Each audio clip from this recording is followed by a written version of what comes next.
Hi, I'm Trisha Selgrath, and in this lesson, I'm going to continue teaching you about creating depth, textures, and balancing colors in your compositions.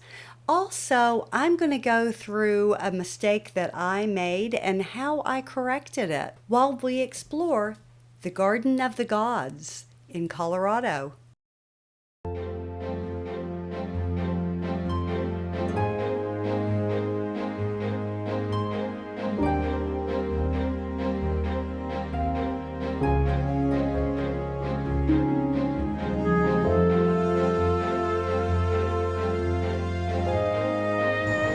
Come on and meet me in the studio.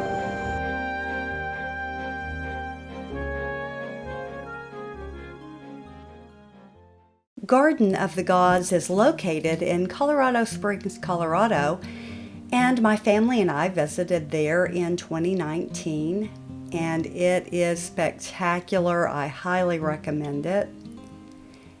It's really easy to get to, and it's also highly accessible.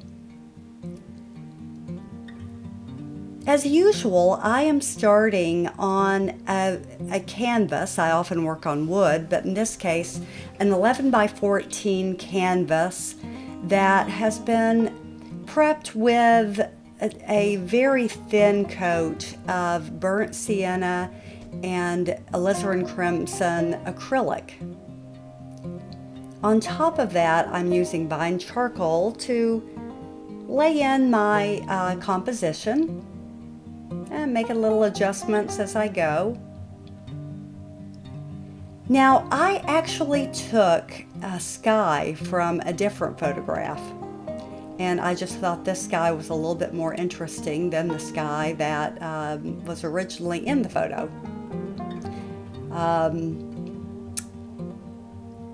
Here I'm making the background of sky is a mixture of cerulean blue, ultramarine blue, and white.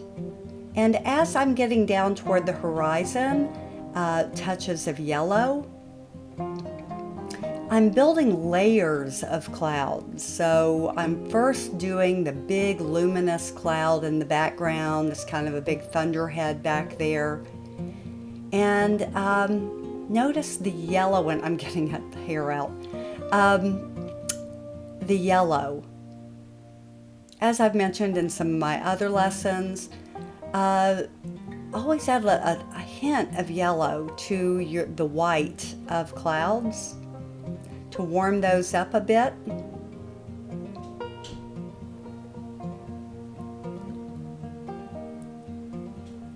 And then it's really just a matter of layering and layering. There are several darker clouds in the foreground. Now, when I merged this, I actually did it in Photoshop. I took,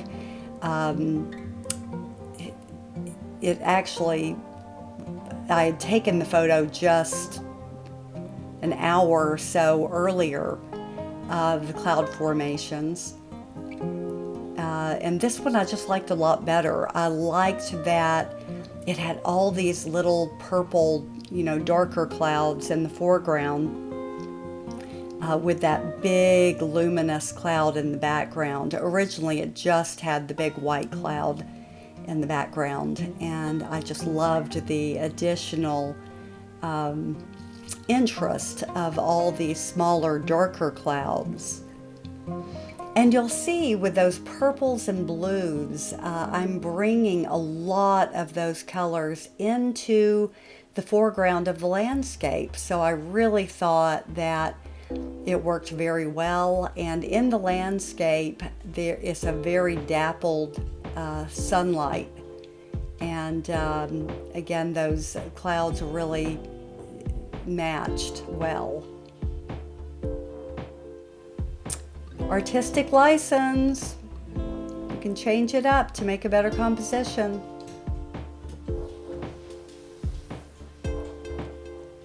Okay, I hear my dog coming up the stairs.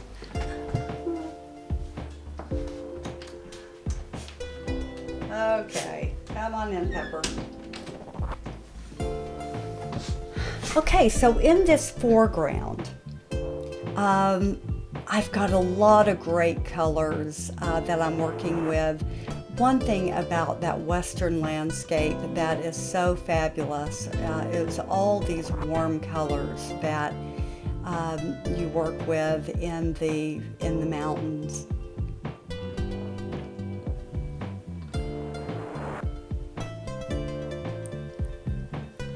I'm just giving kind of a background to everything. Those deep reds. One of those is a Capuchin Red by Vasari.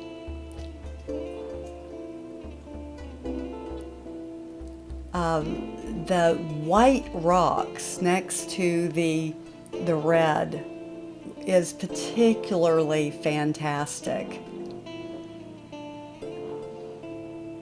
Now those big mountains in the background, they still had a little bit of snow on them. They were in dappled sunlight, so there are areas of warmer color, but look how those tones are very close together because that mountain is very far away. So remember that the further away something is, the closer in value those colors will be. So even the snow has blue in it, and the warm colors are toned down. Now those hills closer, of course, are darker. Now initially I made them a little too dark and had to go back and lighten them a little bit more.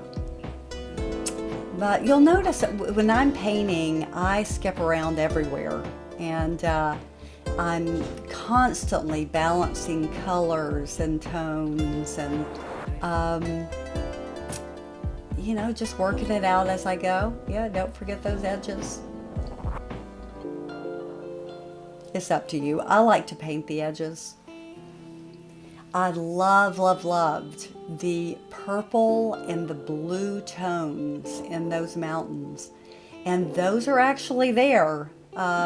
Just spectacular colors in the mountains. A lot of fun to paint.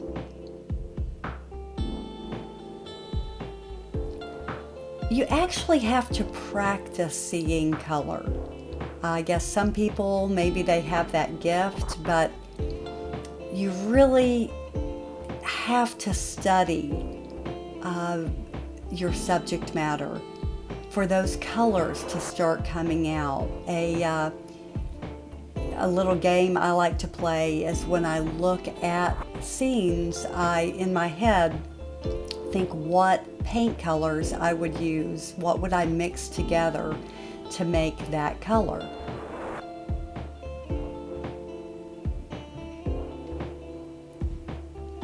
So I'm coming forward. Now that white rock really is white, but I am, either bringing yellow into it or blue or purple, and cause it's kind of far away.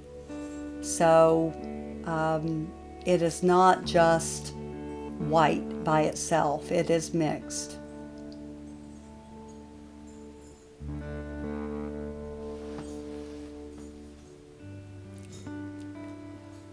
Just layering. Typically you will start with your dark background on rocks like this, and then you're bringing in your lighter colors, layering it over it to give that volume. Don't forget about your oranges and yellows and reds in the reflected shadow areas.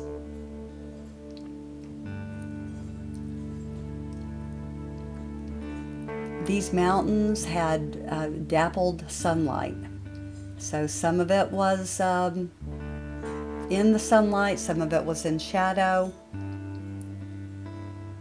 and that's one thing that made it so interesting.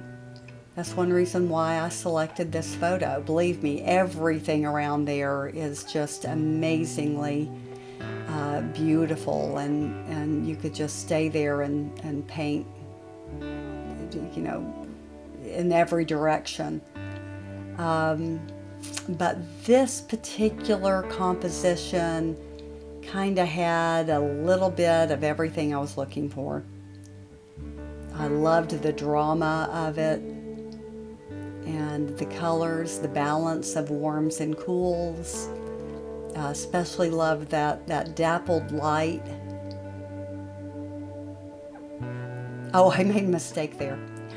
So I had to come back in, tone it down with Gamsol, wiped it off, and then just kept going. Mistakes happen. I'll show you in a little bit a much bigger mistake that I think I made. It was actually in the original composition. I didn't think it worked, so I changed it. But that's coming up in a little bit. Give me your opinion. Tell me, you know, what you think. Later I'll show that. Now in here I'm adding the pine trees and lots of different trees. There were a variety of trees there. A lot of those trees were in shadow. You're going to definitely treat those differently than the trees that are in the sunlight. Again, my rule is I do not use greens out of the tube.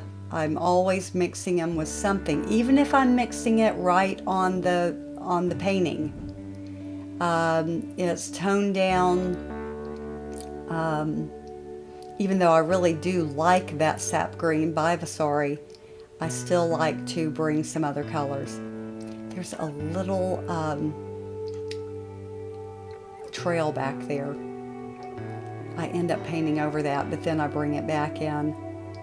Okay, so now I'm coming into the foreground. Now, as I come closer to the viewer, those colors are going to get brighter. The greens are going to get brighter, and colors are going to get brighter, but I still tone them down a bit. There's a bunch of lavender flowers back there in the valley, and those are really very muted. Don't get cutesy with your colors. Don't get too bright. You know, even though you're looking at bright yellow flowers and you know, bright lavender and white flowers, keep in mind that if you go too bright, it may seem unbalanced with the background. And my focal point comes together in the center of the painting. Now, there's a lot going on. So there's a lot leading the eye to that gap in the rocks. So it's not like I have, you know, a big clump of flowers right in the center of a painting. But you're kind of meandering, you know, down there to those white rocks. I think that is probably the main draw for the eye. But there's a lot of other things going on too, with the red rocks down there, and you know, and you're just kind of working your way down through the meadow and up to the mountains and the sky. I'd be interested to know, let me know below, what do you think the focal point is in the composition? What drew your attention first to the composition? Still, I go back and I balance, colors, cools, warms, and just building the rocks, those textures, building.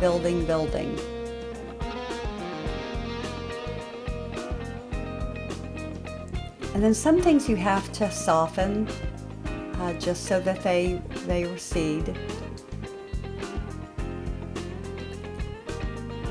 You might put the brush strokes in, and then you kind of have to dab around it to kind of soften those edges and make it blend.